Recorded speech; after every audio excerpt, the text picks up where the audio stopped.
The new guitar. I've had the amazing fortune of working with Ibanez for more than 20 years now. And I started to think, why are my favorites my favorites? You know, what is it about the construction or the sound or the way they look that attracts me to these certain instruments? Why do I keep going back to these particular guitars for the stage or for studio? And I fortunately live pretty close to the custom shop, so I'd go down there and they gave me tools to take home and make measurements. Because I got really interested, one of the things I noticed was that the neck joint and the size of the neck and the shape of the neck was important, not only for playability, but for actually sustain and tone. And I found that big necks and big neck joints made a huge difference in how the guitar sounded. When I was thinking about making a new guitar, that was one of the things that I really wanted to do. I wanted to have a big neck joint and a big thick neck. And the other thing was I started to get pickier about all the little details.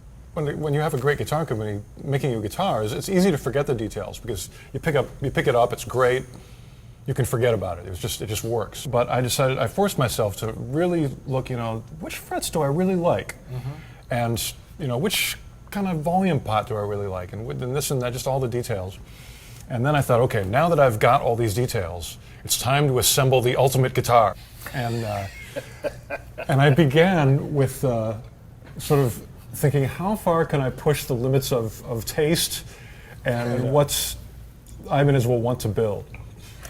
And I began looking at the body styles. And one of my favorite Ibanez body styles is the Iceman. It was made famous by 70s stadium rockers. And I've had a couple Icemen over the years, and they're awesome sounding guitars. So, and also I had just become somewhat versed in the art of Photoshop on my computer. So I just went on the internet, found a good picture of an Iceman, threw it in Photoshop, and I thought, okay, what can I do to this? So I actually cut out just an outline of it.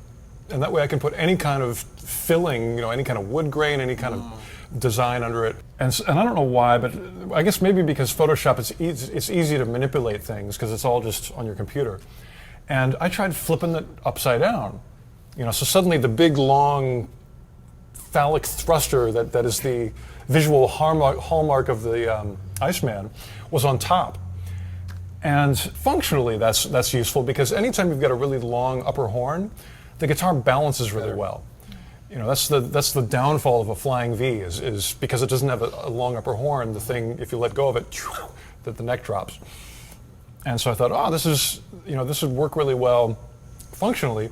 The only issue really is if you flip it upside down, suddenly there's no bottom cutaway. Again, Photoshop to the rescue. Just get out the erase tool, and I carefully made a cutaway so if the guitar ever existed in real life, you could get to the higher frets.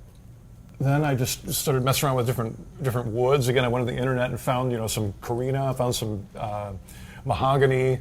Went to the DiMarzio website, pulled a couple pictures of pickups, put them on there, sized them, made a screwy-looking pickguard. Just tried all kinds of different knobs.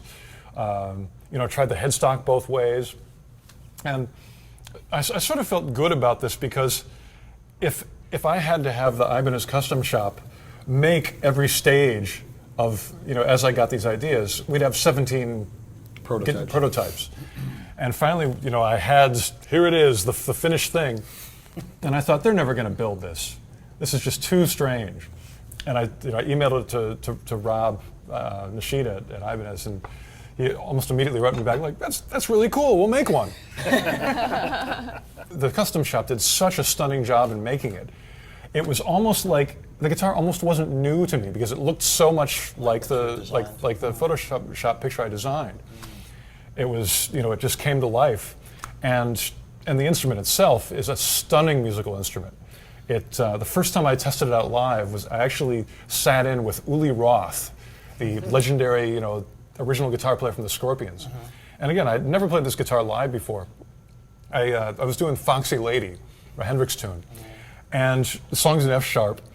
I hit an F sharp note, or bent up to one, and I could tell immediately, this note is going to last for as long as I want.